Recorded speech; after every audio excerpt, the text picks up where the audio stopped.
পটুয়াখালীর কলাপাড়ায় ১০কানী সরকারি প্রাথমিক বিদ্যালয়ের চতুর্থ শ্রেণীর এক শিক্ষার্থীকে ধর্ষণের চেষ্টার দায়ে রিপন নামের এক ভ্যান চালককে ৫০ জুতার বাড়ি এবং ৫,০০০ টাকা জরিমানা করা হয়েছে।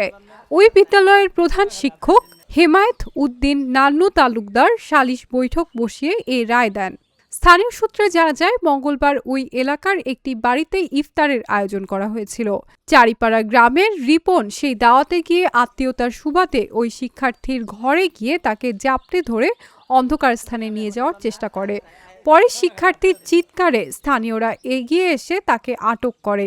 কলাপাড়া উপজেলা নির্বাহী কর্মকর্তা কাউসার হামিদ বলেন, বিষয়টি খোঁজ খবর নিয়ে আইনানুগ ব্যবস্থা গ্রহণ করা হচ্ছে।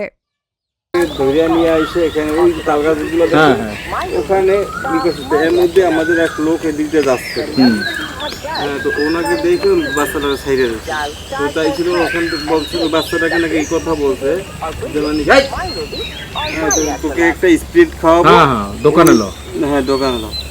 আমরা শুনছি যে জোতা হয়েছে 50টা আর ওই 5,000 টাকা জরিমানা। আমি বিষয়টা শুনছি, আমি একটা মিটিং আছে, আমি শুনে আমি ব্যবস্থা নিচ্ছি, কারণ যেহেতু এটা আইন অনুসারে কি হয় আমি পুরো ঘটনাটা জানি না, ঘটনাটা জেনে আমরা আইনানুগ ব্যবস্থা নিচ্ছি।